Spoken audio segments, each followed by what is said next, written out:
Paremos el trabajo forzoso. Es una campaña de CHS Alternativo y RPP. El trabajo forzoso es un delito que afecta a los grupos más vulnerables, ¿no? Por su condición de pobreza, muchas mujeres, jóvenes expuestas a ello también, pero resulta que los ciudadanos no conocemos mucho sobre este delito y tampoco se destinan los recursos necesarios para combatirlo. Vamos a conversar en el marco de nuestra campaña Paremos el Trabajo Forzoso con Ricardo Valdés, que es director ejecutivo de CHS Alternativo. Lleva años dedicándole su vida a la lucha frontal contra el trabajo forzoso, la trata de personas.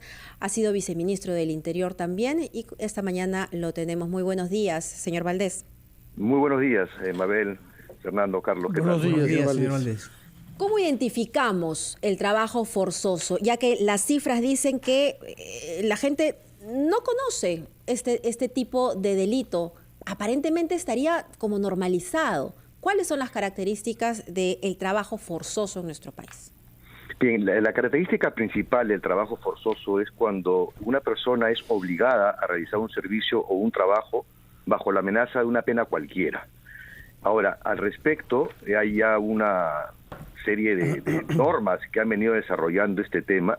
Originalmente, desde el año 2007 fue asociado a la trata de personas y en el 2017 se asumió como un tipo penal propio, es decir, que podía darse fuera de la trata de personas, y la trata de personas que implica la captación y el traslado para esa explotación aparece ya como un agravante del trabajo forzoso.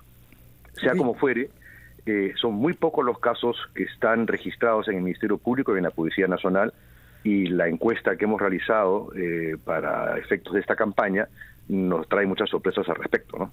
¿Cuáles son? Porque muchas personas creen que se trata de un delito que se comete en zonas rurales aisladas, asociada con la tala ilegal, asociada con la minería ilegal y eventualmente con el narcotráfico, que atrae prostitución y otras actividades. Pero sin embargo, los datos que usted nos ha dado hacen hincapié en que se trata de un problema que tiene que ver con las ciudades y sobre todo con nuestra capital.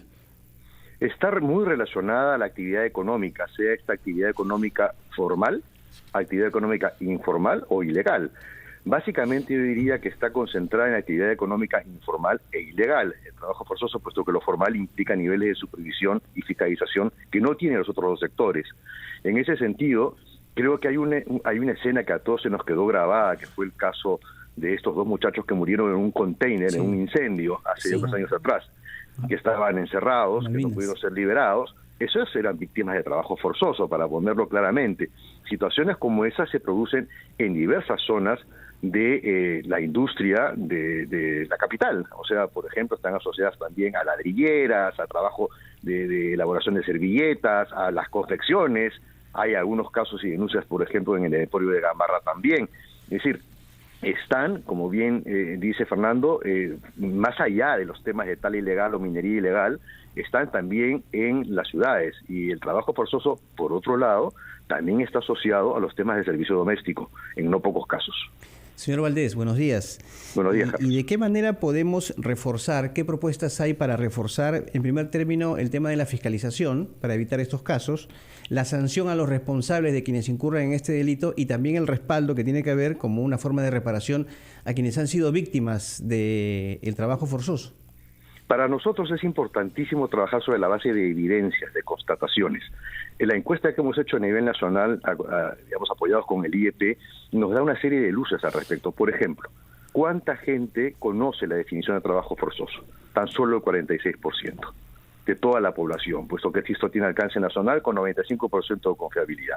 Por otro lado, ¿cuánta gente conoce dónde debe hacer una denuncia por trabajo forzoso? Apenas el 10%.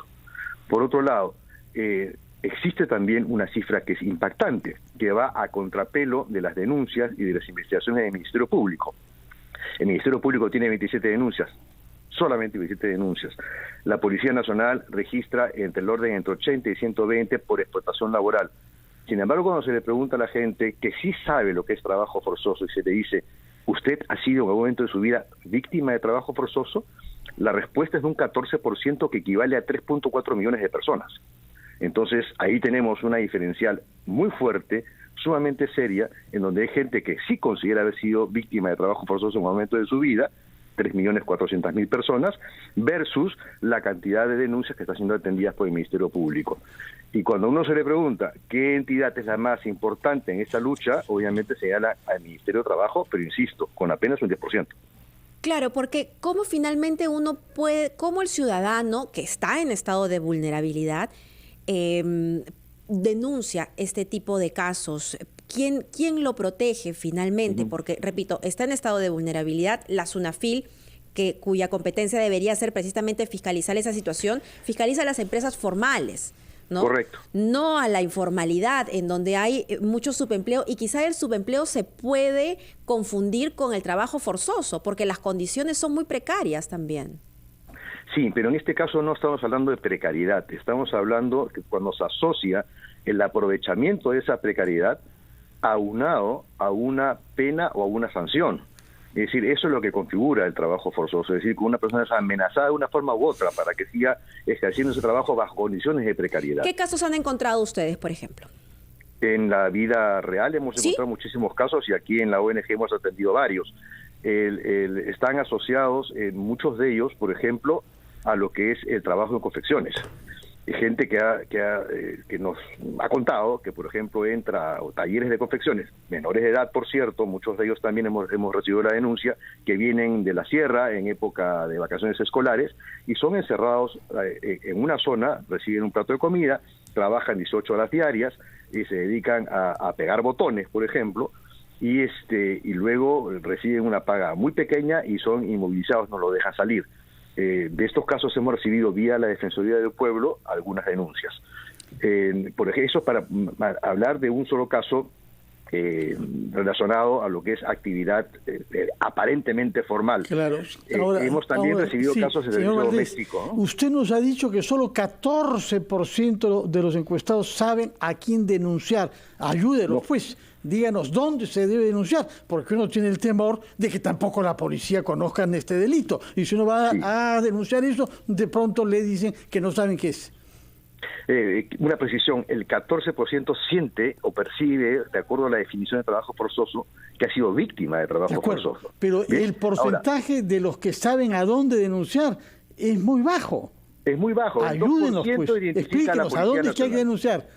Correcto. Digamos, en términos de una empresa formal o informal inclusive, quien tiene competencia es lo que mencionó Mabel, la SUNAFIL.